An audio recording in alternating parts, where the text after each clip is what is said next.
Well, good evening, everyone. My name is John Highbush, and I have the honor of being the executive director of the Ronald Reagan Presidential Foundation, and I want to thank all of you for coming out this evening.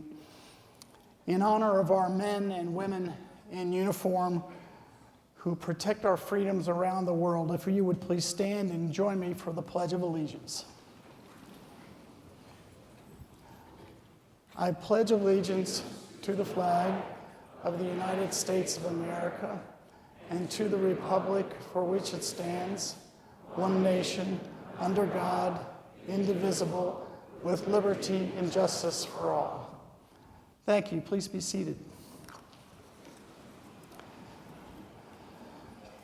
Before we get started, there's a few people in the audience I'd like to make sure we recognize first. And I'll start with from the Reagan Foundation Board of Trustees, a man many of us voted for and wish we could continue voting for today, Governor Pete Wilson and his wife, Gail.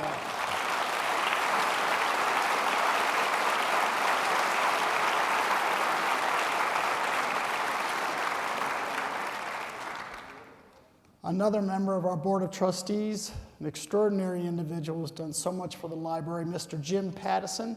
Jim, if you would stand, please. There you are. Thanks, Jim.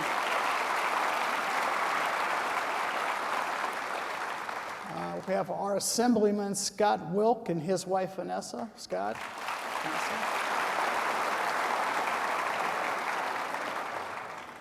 Our great former Congressman Elton Gallagher and his wife, Janice.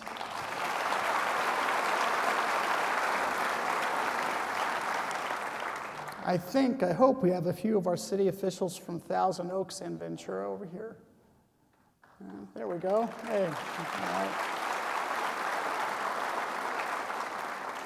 And I cannot help but recognize a gentleman that has been so special to the Reagan Library over the years, Mr. Herm Rowland, of the owner of the incredible Jelly Belly Company. Herm. Yes.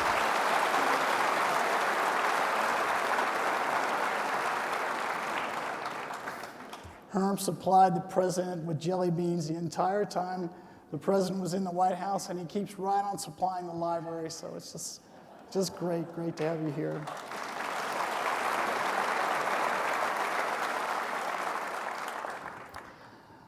Well, many have said of our special guest this evening that he is a larger-than-life character.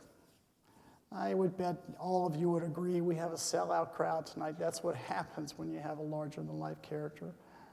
And given we're just a few miles from Hollywood, I thought it only appropriate to borrow from a larger-than-life film featuring a larger-than-life character to help in introducing our larger-than-life guest. If you would please roll the tape.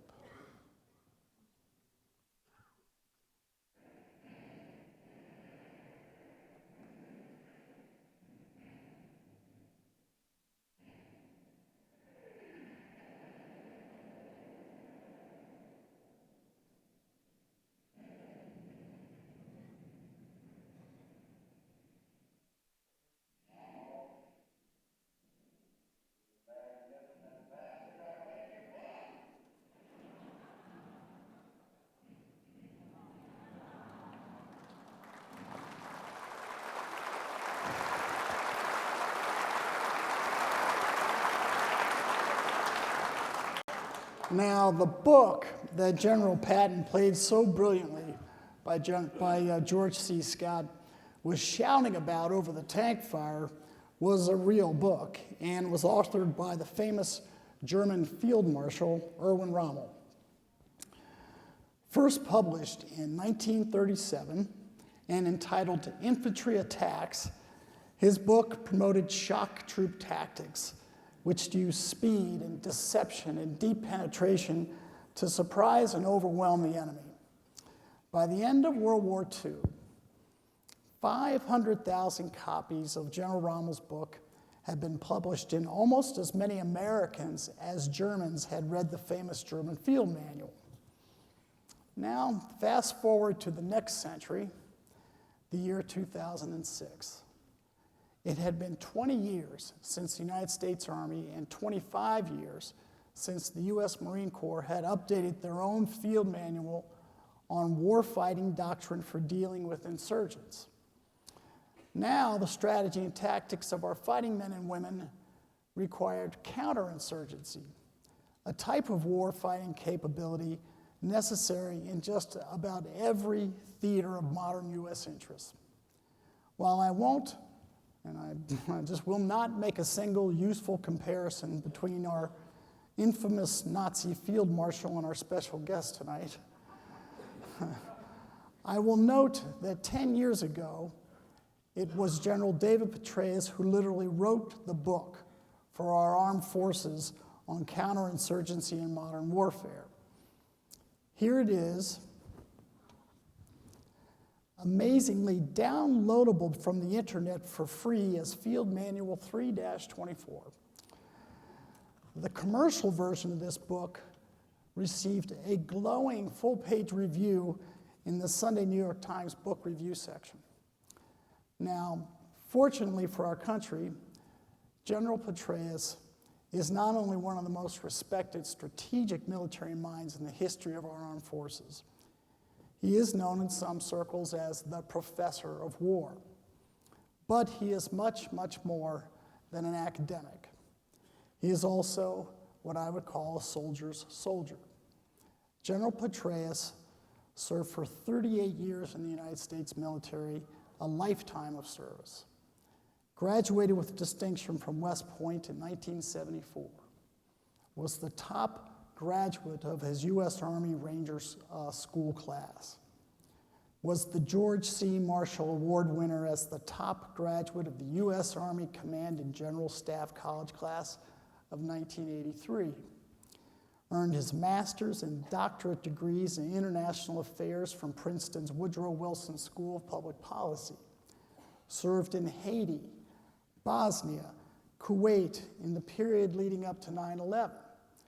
And then in the decade following 9/11, he was deployed for 6.5 years, culminating his career with 6 straight commands, 5 of which were in combat.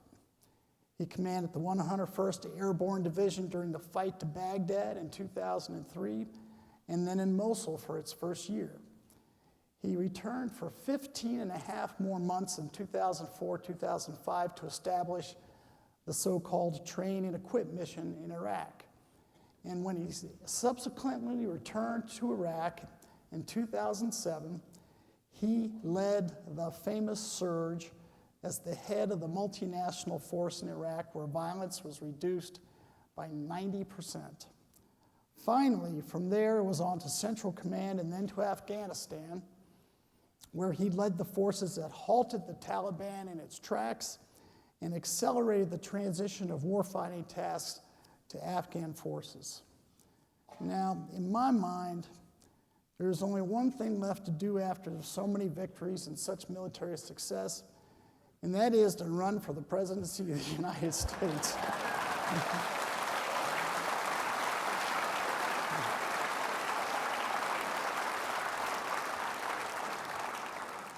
Unfortunately, General Petraeus has no interest in doing that.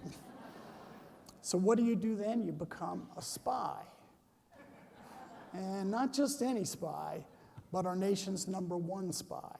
General Petraeus served as our nation's director of the CIA for 14 months and is now chairman of the KKR Global Institute, where he helps the investment giants succeed in smarter investing through a better understanding of the world.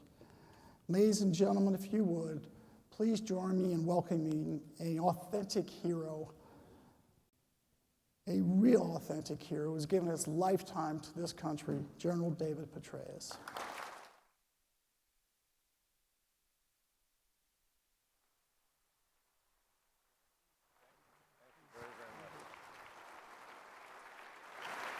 Thank you. Thank you all very much. Thank you. Thank you very much.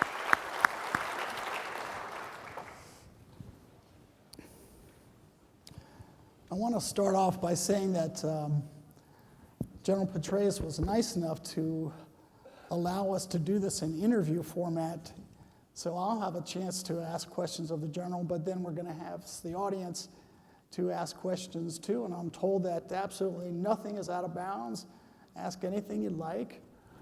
Well, there's one topic. You understand, I hope. It's a particularly painful one, and I just won't answer any questions about why Army can't beat Navy in football.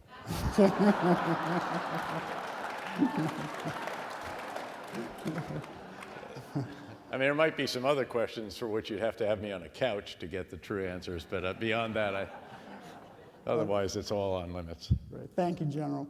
What have you been up to these days since you've left the CIA? I know you've been a busy guy. How have you been working?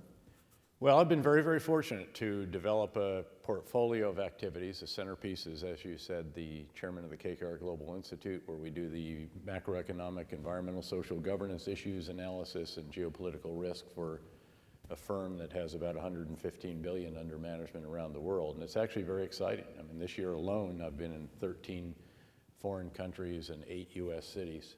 And it's very, very stimulating. I was privileged to be made a partner there. I thought I'd had my last promotion list, but it turned out there was one more. But beyond that, I've got 3 academic appointments. I teach once a week at the Honors College of the City University of New York. It's a public school. I was a public school kid. These are seriously bright students. They have to compete to get into the Honors College from tens of thousands of students. And then they have to compete to be in my course, because I'll only allow 15. I teach a course called the North American Decades, which someone might want to ask about, because it embodies a degree of optimism that I think the great Gipper would have embraced wholeheartedly, but also would have noted that we need some help from some folks in Washington to turn some headwinds into tailwinds to fully capitalize on the opportunities we have. Beyond that, I teach once a semester, a week per semester at the great USC. I hope there's no UCLA graduates in the room. But it's awesome to be part of the Trojan family, Trojan Nation. And I've had and I do that, in fact, next week. Actually, I fly back to Washington. We live in Arlington. My office is in New York, and I teach in New York every Monday afternoon. I'm a senior fellow at Harvard as well, and have done a number of projects up there. I'm on the speaking circuit. I'm privileged to practice the highest form of white-collar crime. I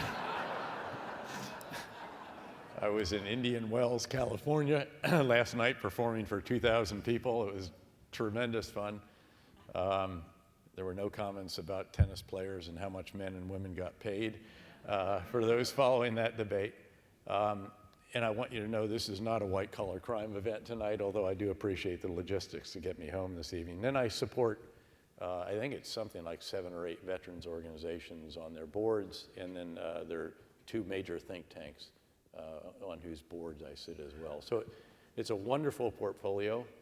I get home on the weekends. My wife is the assistant director of the Consumer Financial Protection Bureau, so she's got a great, active professional life as well. But we're home on the weekends, and daughter is there, son is still in the Army out in the West Coast. But again, very, very fortunate, and it's been wonderful, frankly. That's great to hear, John. I realized I've held this job at KKR longer than any job I've ever held in my history. If you think about it, in the military, the longest you ever hold a position is if you're a commander, and it's usually 2 years. And then staff officers tend to rotate a little bit more rapidly than that. So I've actually been there almost 3 years now, and it's been amazing, actually. It's been great fun. That's great. General, as I was saying in introduction, you wrote the book on counterinsurgency. Well, as always, it's a team of teams. I was privileged to be the coach of that particular team. I actually recruited a West Point classmate. By the way, I have a West Point classmate here in the audience. I probably shouldn't embarrass him and make him stand up and be recognized, but Rob, okay, where is he? Over here. The class of 1974, pride of the Corps and all that. But no, we had a terrific team, and it was a classmate of ours, Con Crane, Ph.D., up at the U.S. Army War College, who I sort of dragooned into being the editor-in-chief. And then I guess I was the overall publisher. And we did, I mean, there were some chapters that I personally did as many as 30 to 35 turns. So this was it, but it was a crunch of an effort. We did it in less than a year. It's the fastest publication ever. It was done together with the Marines. Jim Mattis, a great battlefield comrade, who I'm going to introduce at USC this coming week at the annual Veterans Dinner. He partnered with us. We didn't make it joint because I wanted to keep control of it. So we did, and get it published quickly. We did, and during that year we also overhauled everything that our Army was doing to prepare leaders, non-commissioned, warrant, and commissioned officer leaders in all the different courses, because I oversaw all of that. The Combat Training Center rotations that we used pre-deployment, for example, out in the Mojave Desert, Fort Irwin, also at 29 Palms. And then even the preparation of our soldiers. And so that whole effort went in that particular year. And lo and behold, we then got to actually put it into practice. Noted, it was downloaded 1 million times in the first month that it was hung on the web. I wish I'd been the one to publish the commercial version. Someone else was much brighter than I was, slapped a forward on the front of it, took it because it was open, you know, and you could do that, I guess. Yeah.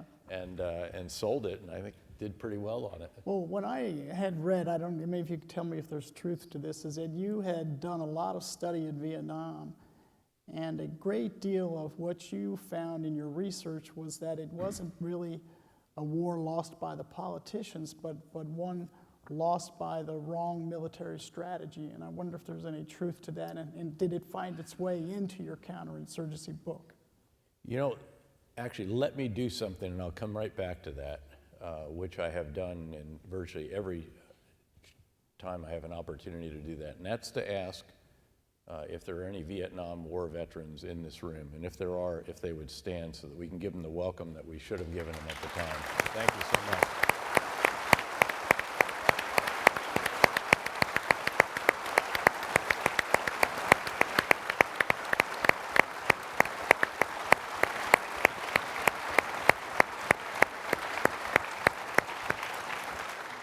You know, this is, the way we treat our Vietnam veterans, I think, is still a stain.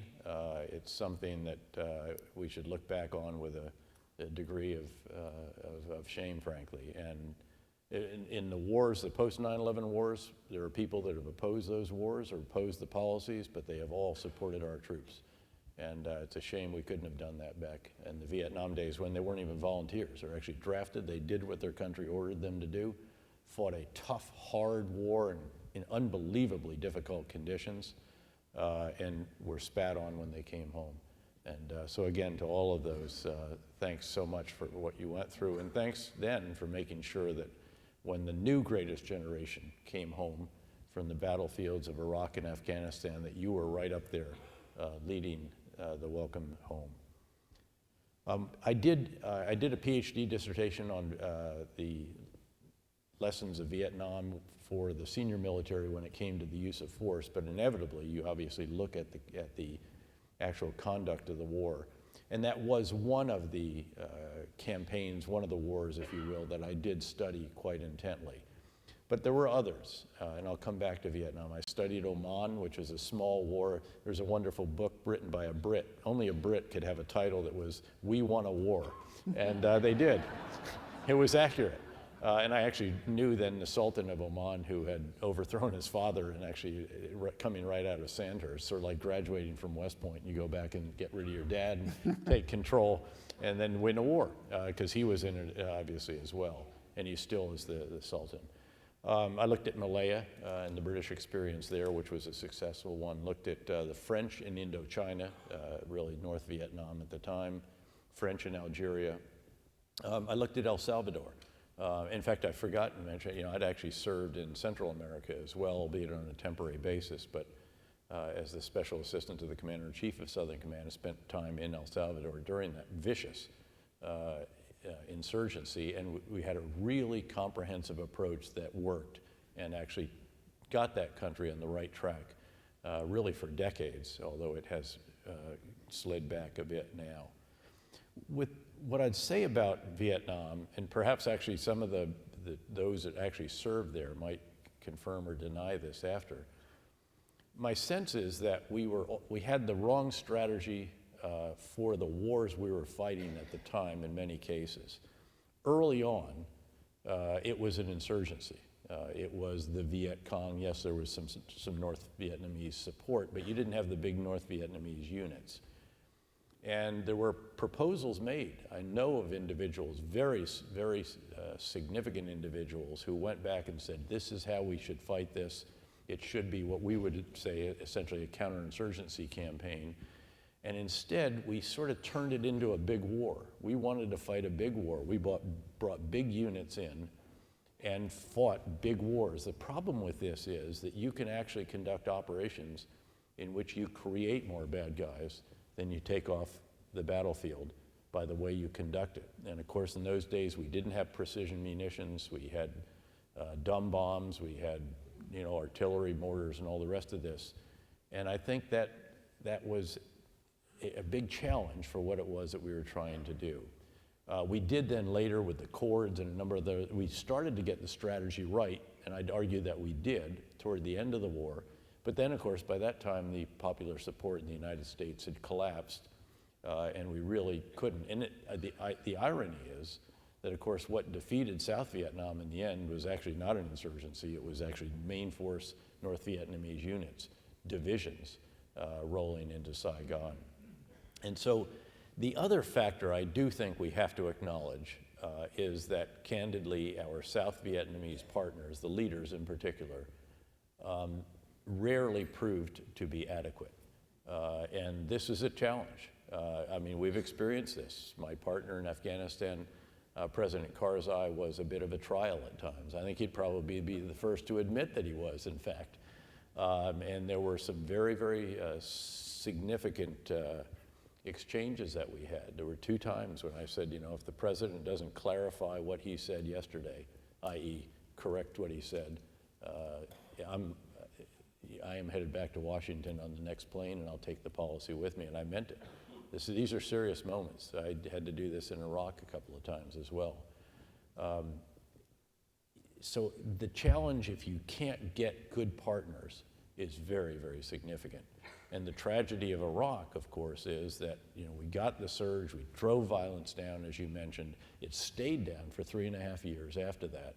Our troops pull out, and almost immediately, the prime minister, who was our partner during all these achievements, who helped bring the fabric of society back together, completely undoes it by going right away. He's a Shia Arab, leading a Shia Arab country predominantly, but it was a sizable Sunni Arab population. And he goes right after the Sunni Arab vice president, prefers legal charges against him and his security detail, follows it up with some others, and then has his troops put down the peaceful demonstrations violently, and it just unhinges the country. It creates fertile fields for the planting of the seeds of extremism again, and Al-Qaeda in Iraq is resurrected, drifts over into, as the Islamic State drifts over into Syria, gains all kinds of new power and weapons and money and everything else, and comes back in, and of course creates the challenge that we've been contending with since then.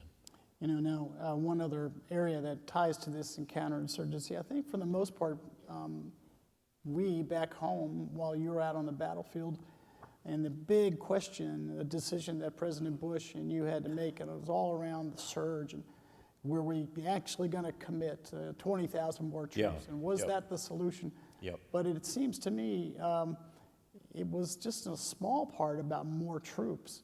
More importantly, it was about what? Well, no, you're exactly right. I mean, the surge that mattered most was the surge of ideas. It was the change in strategy, not the surge of forces. I mean, we added maybe 25,000, maybe a bit more, because I had a little bit of a voracious appetite. I went to win. If you want Petraeus, understand what you're getting, because we're not going to lose gracefully. We're going to do every single thing we can to win.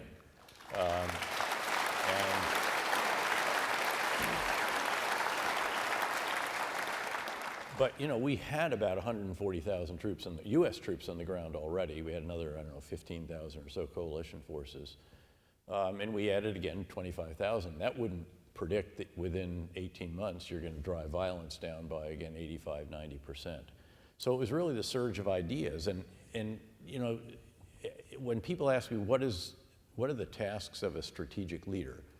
And a strategic leader, by definition, generally it's a large organization.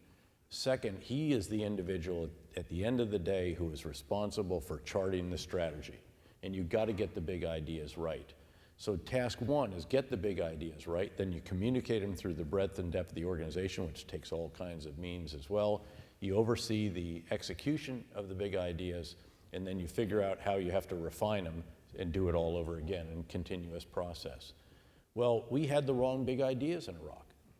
We thought we were part of the problem, not part of the solution, so we were getting out of the cities and consolidating on big bases. We were handing off to the Iraqis at a time when they couldn't handle the violence. And we were releasing detainees rapidly because the sheikhs wanted them back and the government was pounding on us. And we had some little reconciliation going on, but we weren't fanning the flames of it. So we went in and I said, guys, the first big idea is that the human terrain is a decisive terrain, and we have to secure it and serve it. And the only way you can secure the people is by living with them. So we had to establish, and each one of these was a fight, because you're going into neighborhoods right where the sectarian fault lines are, or where Al-Qaeda is entrenched. And we had to fight to create 77 additional locations just in Baghdad alone, just in the Baghdad divisional area. Second was stop transitioning to the Iraqis. In fact, we reversed it. By the way, every single one of these was contrary to what the Prime Minister wanted to do, the Iraqi Prime Minister, and it was actually contrary to what the Prime Minister and President Bush agreed to do in November, after that terrible election for the Republicans where they lost control of the Congress. Now, candidly, I didn't ask anybody for any guidance, and I actually didn't get any guidance other than just get over there and fix it. The decision the president made was to pick a new general and to pick a new ambassador. And I actually was in the White House. I was after the confirmation hearing. And so now I could go see him, and I thought, okay, this is the moment. I'm going to get, he's going to tell me what he wants me to do. And what he wanted me to do is shake his hand for a photo op, basically. And we did that, And so then they all went out, and I was sort of expectantly waiting. And he said, well, I guess we're doubling down on this, General. And I said, Mr. President, your military is going all in, and we need the whole rest of government to go all in as well. But now, by God, he did. This president, not only did he make that incredibly gutsy call, but he took control of it. 7:30 on a Monday morning, Washington time, to 8:30, he and his entire national security team were assembled in the Situation Room of the White House for a video teleconference with me and with the ambassador in Iraq, week after week after week. On Tuesdays, it was with the Secretary of Defense for me.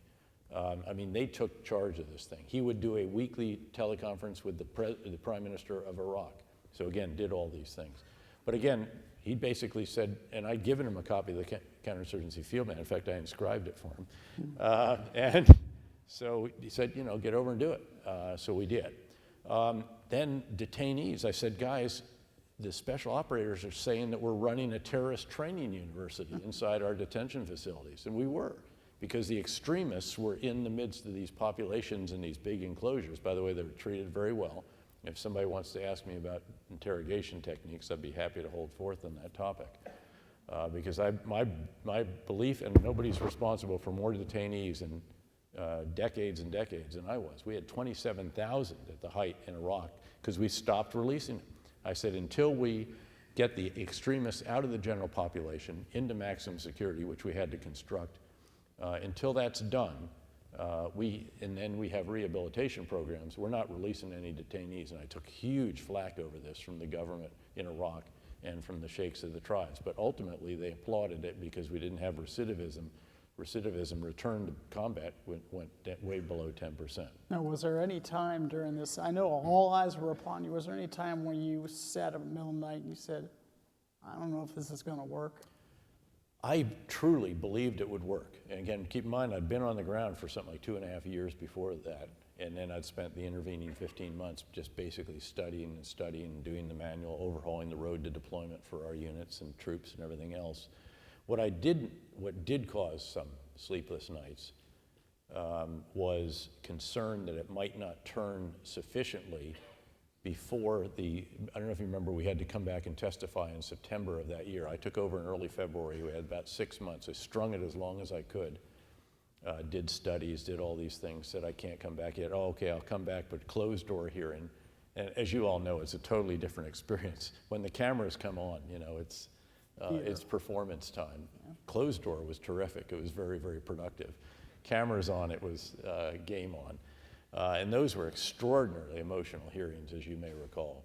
So what I was worried was that that violence wouldn't turn down before that. I told in the confirmation hearing, it's going to get worse before it gets better, because we're taking back areas that the Sunni insurgents, Al-Qaeda in Iraq, and Shia militia have taken control of, and we're going to have to take those back. And they're going to fight us for this, and they did. But thankfully, 8 of the 11 weeks right before that, it dropped precipitously. And I was able to go back and say, I mean, we have progress. We believed in what we were doing. We just needed to get the big ideas right. And it represented, again, a 180-degree shift in almost every single discrete element of the strategy. The other big piece, and another huge idea, was you can't kill or capture your way out of an industrial strength insurgency, which is what we were facing. Don't get me wrong, we had to do a lot of killing and capturing. We did not shrink from it, but we tried to do it as precisely and so forth as we could. What we had to do was strip away as many of the rank and file. And that meant that I had to tell our commanders to sit down across the table from people who had our blood on their hands. And that was not real popular initially. Now, we'd done reconciliation in the first year when I was a 2-star, and it had been very successful. It's one reason the 101st Division was seen as what right looks like, until the Iraqis in Baghdad wouldn't underwrite it. Because they were Shia, many of these, at least where we were Sunni. And we lost huge numbers as a result of this. I mean, we're trying to rebuild the University of Mosul, huge university, 30,000 plus students, 18 colleges. There were 110 professors that were de-Baathified. Now, the only reason they'd been in the Ba'ath Party was because they'd had to go overseas for training. I mean, these were actually the kind of people we wanted to keep. And yet, because of that policy decision, first we fired the military without telling them what their future was. And then we fired the Ba'ath Party members down to a certain level without telling them what their future was, or having a reconciliation policy. So we came up with a reconciliation policy. I got Ambassador Bremer to allow just us to do it, and it really worked extraordinarily well. Again, these 110 professors were the kind of people we wanted. They were largely secular. Heck, they drank. I mean, this is precisely what I mean, what did we liberate this country for, after all? And sadly, it worked really well for a period. And about the time that I was starting to get ready to go home from that first tour, all the folks who had their knives sharp down in Baghdad to take after us, they got after us. I would like to shift gears for a minute. Sure. Before we go to the audience. I read that you're a proponent of something you call the whole man score. And can you explain what that's all about? Yeah, I don't know if it's a score. I mean, it's just sort of a concept. And really, again, Rob, it's a West Point kind of concept, really. It's the whole man. What you want is to develop a person not just to be great academically. You also want somebody who's a leader, and you want somebody, frankly, who's an athlete. And in all honesty, I tried to do that. And at West Point, the measure of that was you get stars in your collar for being in the top 5% of the class. Okay, you get a varsity letter. Intercollegiate sports, and then certain number of rank on your shoulder. And again, I just think that's what it is you want in an organization, certainly like the U.S. Army. The athletic piece is not so much just being great at a sport. It's actually just physical fitness that enables you to endure the kind of grinding experiences that are combat in the battlefields like Iraq and Afghanistan, where the temperature can hit 120 degrees in the afternoon and a 25-knot wind, and taking tough casualties and everything else. And it takes a degree of endurance to do that. I tried to explain to people what it was like, and I mean, it was just flat tough. It was very, very grinding. It was a brutal experience, frankly, in a lot of ways for everyone, the troops on the ground and indeed, frankly, for their leaders. Just a very quick one on that. Toward the end of my time, it was 19 and a half months that I commanded the surge, and we were down to the last couple of weeks, and every now and then at night, everything was done, and so 10 or 10:30 at night, I'd go out and just sort of walk. We were in a huge compound. It actually had a 6-mile running route. It was all secure. Still had security with me, and I had and there was a chief warrant officer who had been with me for a long time, and he actually went with me, God bless him, to CENTCOM and then to Afghanistan on that short notice mission. And normally we wouldn't talk, because I was trying to work through what we were going to try to focus on the next day and all the rest. And he turned to me that night, though, and he said, "Hey, sir, you know, this thing's worked." And even the critics have acknowledged now. I mean, nobody can deny that the surge has been an extraordinary success, a turnaround of something that was absolutely catastrophic in a country that was about to go up in flames.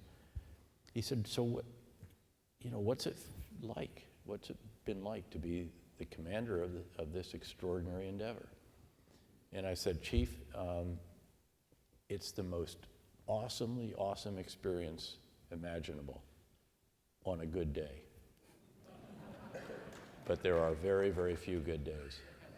And I think we had less than the fingers on this hand in terms of, good day by definition is none of our soldiers killed, none seriously wounded, no loss of civilian life, and that just didn't happen very often. I know on the bad days, I read that you wrote letters to every single one of the parents of a soldier that we lost. Yep. That could not have been good days. No. And you have to personalize these. I mean, I didn't want people thinking that this is an auto pen. So, you have a basic, but I personalized every single one of those. That was very, very important. But there was a stack of those on some days. Yeah. And that's tough. When you were here a few months ago for the Reagan Defense Forum, I know Deputy Secretary Work and others had talked about something that's called the third offset strategy. Yeah. And it absolutely, to a civilian, kind of blows your mind in terms of how the battlefield might be changing in the way of technology. Can you talk to us a little bit how you integrate your... Sure. Yeah, I mean, the big idea here is that there are these technological advances, and we have to lead them. We have to be in the forefront of every one of these. We got to have more, better, and everything if we're going to maintain our position in the world. And frankly, we are. And I would offer an example of this is we have an armada of intelligence, surveillance, and reconnaissance assets. These are the drones, the ones that count most, Predator and Reaper, but there's others as well.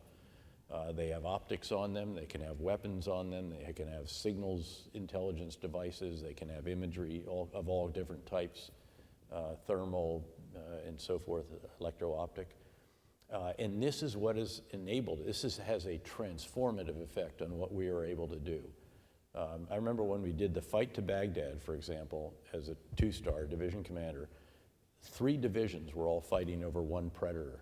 Which was only up about 12 hours a day. Our country now has the ability, it's somewhere in the neighborhood, without getting precise, of 70, 75 full-time orbits. And that means you probably have to have 2 or 3 of them, because again, you got to fly them out there to relieve them. But this is full-time.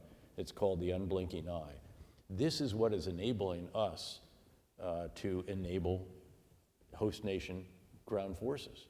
Because I do believe we shouldn't be the ground forces in Iraq. Yep, we should use our special mission units, and kudos to them for taking out the number 2 man in the Islamic State in the last several days.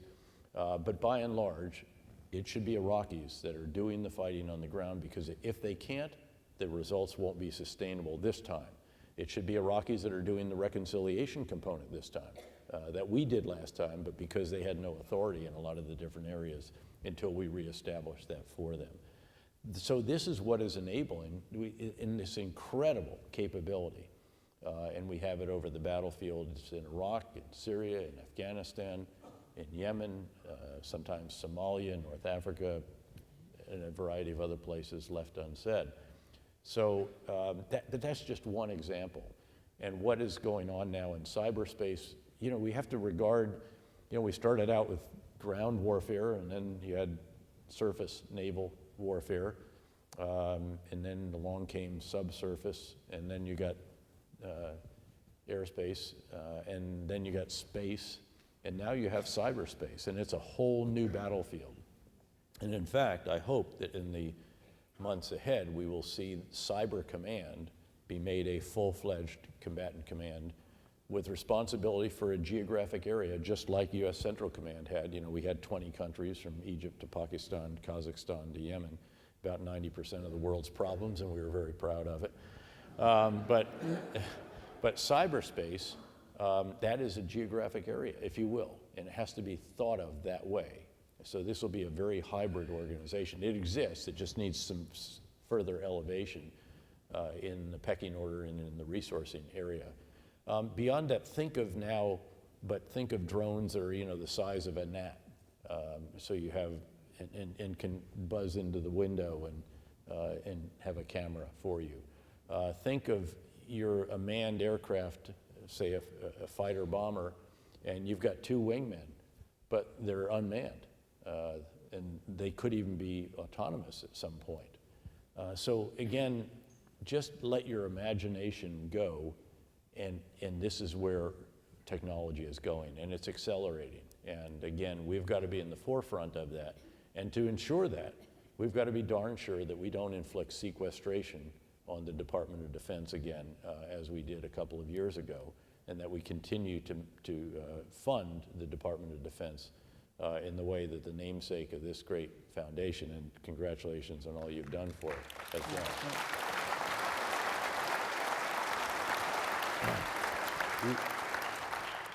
Did you want to ask about the Arab Spring? Yeah. We had the script, see, but you know, he's been calling an audible or two here, which is fine. That's good. What about the Arab Spring?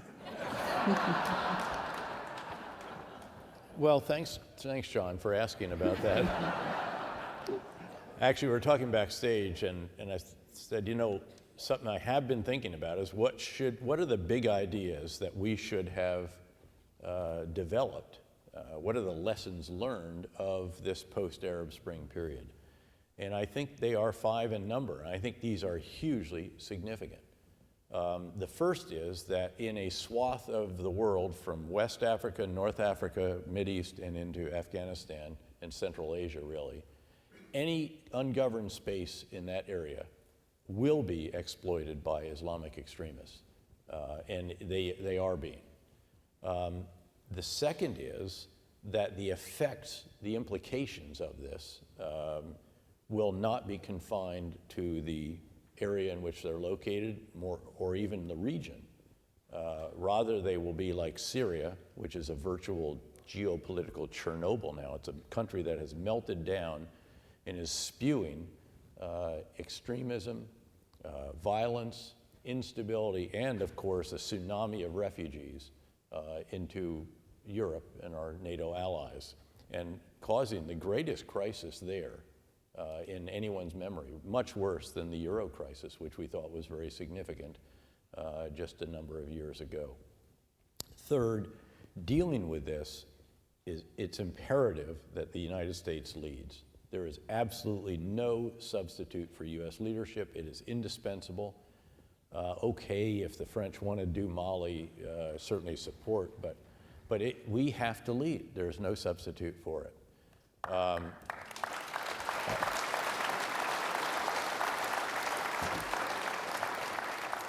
Now, don't take that to mean that we shouldn't try to get all the partners that we can.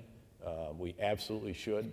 Having led the largest coalition in history, that was what we had in Afghanistan at the time in terms of numbers of countries.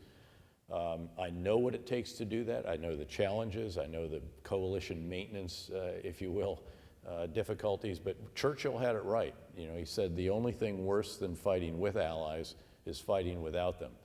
And we shouldn't go it alone. In particular, we want Islamic countries as our allies. I mean, this what's going on right now is a much bigger threat to their countries. This is a clash within a civilization, their civilization, more than it is even a clash between their civilization and, say, Western civilizations. So this is hugely important. Then the approach that we take has to be a comprehensive approach. It can't just be drone strikes and precision fires and this kind of stuff. You've got to address, you've got to take the terrain away from them, and you've got to address the situation that is there so that it is, again, a sustainable situation. So in Iraq right now, and we are making progress in Iraq, and we'll defeat the Islamic State in Iraq. This is going to happen. It's just a question of how long it takes. And actually, time does matter because you've got to get the Islamic State seen as a loser so that in cyberspace they're not as effective recruiting as they are, obviously, when they are a winner. So in Iraq right now, we need all the elements of what we call the comprehensive civil-military campaign plan that we executed during the surge, and I described a handful of those to you, but the Iraqis definitely should do the ground force piece with our advice, our assistance, our enablers overhead, our trainers, our equipping, special operations, and all the rest. But they've got to do that. They should do reconciliation, the political piece of this. And actually, in the end of the day, the battle in Iraq that matters most is not the one against the Islamic State. They and we will win that one. It's actually the battle in Baghdad, which is politics, and whether or not the Shia-led government can be sufficiently inclusive to bring the Sunni Arabs back into the fold so that once again their areas of the country are not fertile fields for the planting of the seeds of extremism. Then the final point, the fifth takeaway that we've got to recognize is that these are going to be long endeavors. I have characterized it as a generational struggle. It's an ultra-marathon, not a sprint, and we have to be prepared for that. We have the ability to do this. This is not in question if we decide to do it, and we shouldn't. I mean, we should do it as efficiently, as effectively, as pragmatically, thoughtfully, and everything else. So you're not out to tilt with every windmill. You're not out to pick a fight where there is not one. But we do have to do it for the duration. And again, I truly believe that we have the capability to do that. And it's a matter of just getting all of the acting on these big ideas, getting the strategy right. In some cases, you have to pick a side. And then, by the way, you cannot do whack-a-mole. You can't hit them in Iraq and only to have them pop up in Libya. You've got to whack all the moles everywhere all the time. That's imperative.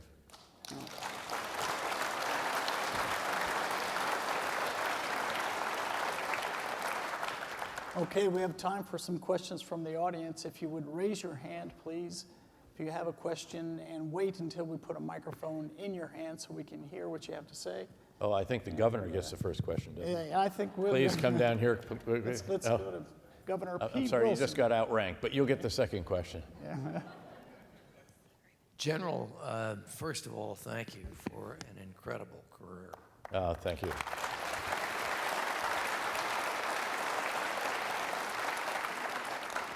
My response is the same that I'm sure that yours is, and that is that it was the greatest of privileges. Yes, sir. You're right. The question I have arises from a number of people. Mitt Romney, after the last political campaign, made a prediction that the most severe threat to the security of the United States and the free world was Russia, Yes. Putin. Yep. And I must say that I think since that time, Putin has proved him right. But the current Economist has a cover story and an interesting portrait of Putin inside a fake statue. And the whole point of that cover is to say that basically what he did was clever, but speaks to a weakness. Yes. And I would be very interested to hear you. Well, thanks. That is a great question, Governor. First of all, I think to start, you just have to ask, what is it that Putin is up to? And I think as a general comment, he has always been intent on reestablishing to the extent that he can, and through every means that he can, the former Soviet Union. He's on record saying that the worst day in modern history or something like that was the day of dissolution of the USSR. So he's always been trying to do that, and he's done it through force. He went into Georgia, he's gone into Ukraine, Crimea, intimidation, expansion of military assets, an air base in Belarus. He's still got an air base in some other areas as well. Outright sort of economic assistance, bribery, whatever you want to call it. He's had the Eurasia Economic Union, which hasn't quite turned out to be a competitor for the EU. It's barely sort of limping, but he's worked on that very, very hard. And frankly, as long as oil prices were up at $105, $110 per barrel and natural gas prices were at 12 or more in Europe, he had the resources to do that. And what The Economist article is getting at is that with prices going from 110 down to $40 per barrel, and of course they've been even lower than that recently and just come back to that, but likely staying loose, as we say, and it's one of the areas that we do a lot of analysis at good old KKR Global Institute. And then with natural gas prices now following, I've been saying for 2 years that will be the next energy disruption, and that is now taking place. And it's a function of Australian liquefied natural gas hitting Asia, our LNG now starting to enter Europe and some other places as well. It's a result of our ingenuity, technology, capital markets, small and medium enterprises, property laws that allow you to rent or sell the minerals underneath your land, all these different features that have led to a situation in which the U.S., even though it doesn't have the most gas and oil in its shale, is the only country in the world producing at such huge amounts. And we are now the #1 natural gas producer in the world as a result of that.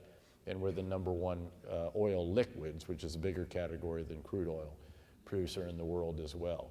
And this has been a true energy revolution. This has been a double whammy to Putin. He used to get somewhere in the neighborhood of 65% of his revenue to fund his government. He's obviously getting vastly less than that now. And that's really what the Economist article is getting at. But having said that, he has rebuilt some of the military strength using the proceeds from the good days, and he has used it quite aggressively and decisively. And he enjoys striding the world stage. He loves to poke us in the eye. I mean, I think it was a huge moment for him when we had the red line that was not a red line, and then but they still had the chemical weapons, and now we got a real problem on our hands, and because all of a sudden we hadn't done a whip count before sending it to Congress, and so now here he comes and offers a solution. I'll work with Bashar al-Assad. We'll get rid of the chemical weapons, so some folks can say the outcome was good. I think in truth that was the single episode that caused more doubts about the United States than any other episode over the last 7 years. Yeah.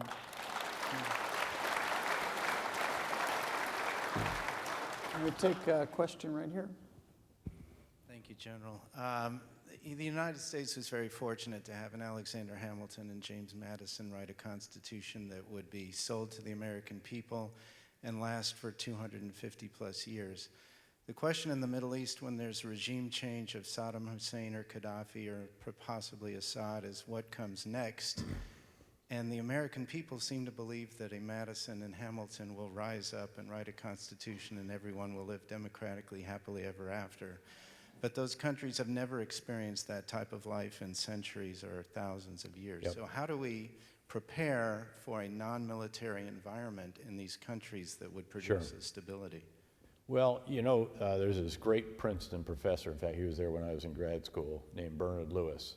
One of the really notable observers of the Middle East. And he used to say that democracy in the Middle East is strong medicine. It should be taken small doses at a time. Now, that doesn't mean that we shouldn't have aspirationally democracy promotion and all the rest of this. But I remember sitting out there, and as you learn about the culture and so forth, there's actually a lot more democracy going on than we gave them credit for. I mean, tribes pick sheikhs, democratically, basically. I mean, they get together. It's sort of like a caucus. All the minor sheikhs all get together and succession planning and all the rest of this. I mean, they're not picking the fool of the litter. They pick the guy whose elevator goes all the way to the top floor. And you see this repeatedly. And so in my own mind, I said, you know, guys, what we really want to see is a system in which all of the people are represented, so the government represents everyone, and it's also reasonably responsive to everyone.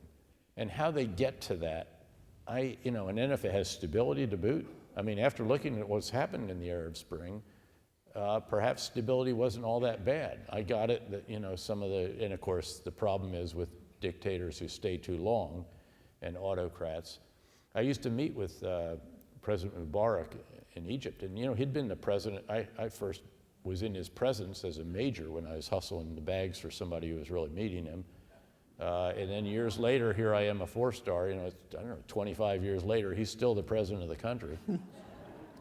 And he was a good, 15 or so years, and he felt a little bit like a father figure, and so we'd sit there, and at a certain point, he'd lean forward and he'd put his hand on my knee and he'd say, General, don't ever forget the street.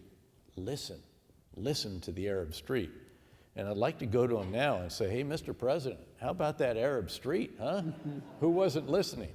So there is a problem, obviously, with the longevity of some of these guys, and trying to influence that is certainly something that is worthy. But I think we do have to be careful thinking that the political philosophy, the values, and all the rest of that we so embrace may be, again, strong medicine for some others. And I think we just have to be tempered a bit. I think we have to have a little bit of intellectual modesty or humility when it comes to helping somebody else determine how he or she is going to be governed.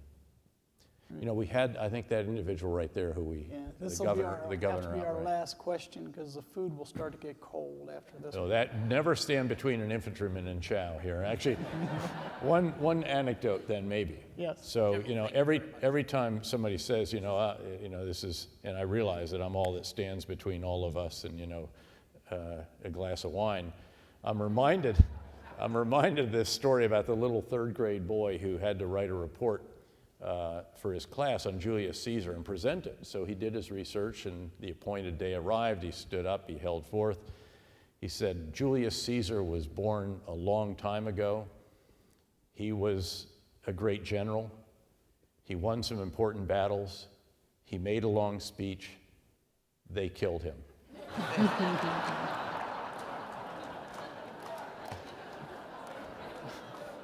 I will not try to emulate him in my answer to this question. I thank you very kindly for that, sir. Thank you very much for all of your service, sir, and thank you particularly for coming here this evening. I just came back from Fort Irwin and the 50th commemorative Awesome. for Vietnam vets. Yep. Out there you have a fellow West Pointer, Major General Joe Martin, and they have a program out there where they simulate both Iraqi and Afghani villages. Yes. Yep. Very accurately. And I was wondering, you had mentioned Fort Irwin earlier. Yep. Had you done any part of that plan? I sure did. Yep. Did. That was Remarkable, sir. Thank well, no, I mean, what we wanted to do, look, actually, when I took over as a three-star, it was called the Combined Arms Center. So this is the only command that I had where I was not actually in combat. I was at Fort Leavenworth, Kansas, but we oversaw 18 different schools and centers, including the scenarios at Fort Irwin at the National Training Center, and also the one in the central Louisiana. But when I took that position, there's about a year-long called Road to Deployment. And so I said, let's review the road to deployment for a brigade. Brigade is 3,500, 4,000 people, or a division headquarters above them, or a corps headquarters. And they said, well, it starts out with a seminar of a week, and then they begin their path down. And by the way, it ends with the exercise at Fort Irwin, the mission rehearsal exercise, as it's called. And I said, well, what's the seminar these days? Well, they said, it's the same one you got before you did the fight to Baghdad, the combat in cities. I said, are you serious? I mean, this is several years later. We're fighting in cities, to be sure, but I mean, that's in the context of a counterinsurgency campaign. We need to be They said, well, sir, it'll take us a number of months to revamp the curriculum and all this. I said, no, you're going to do it next month. I don't care how terrible it is. Actually, have them teach themselves.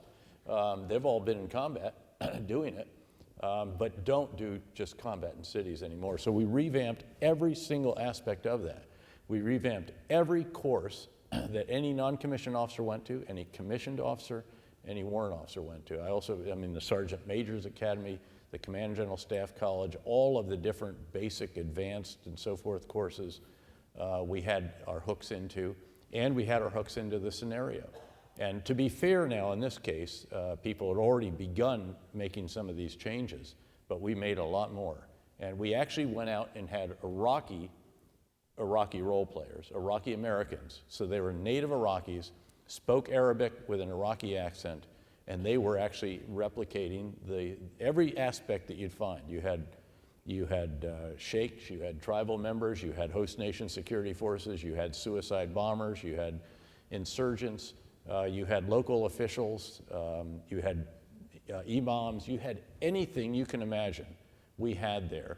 We even had our own cell phone service, because it's against the law in the United States to collect on a cell phone service that's not sort of your own, because this is a big part of intelligence.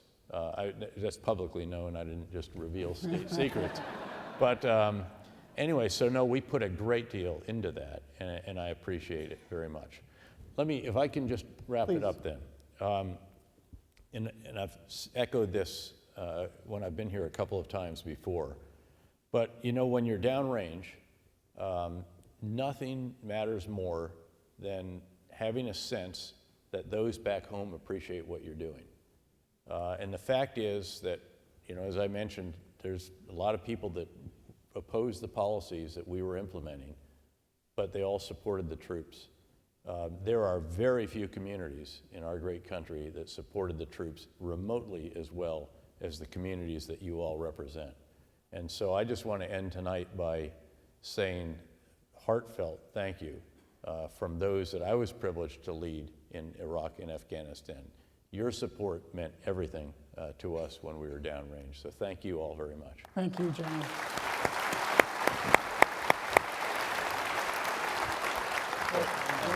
Thank you.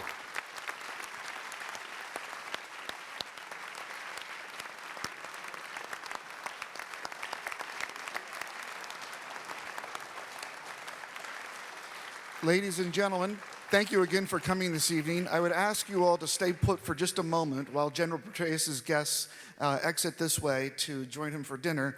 And then the rest of you will be going out those exits to the left-hand side, your right-hand side, to Air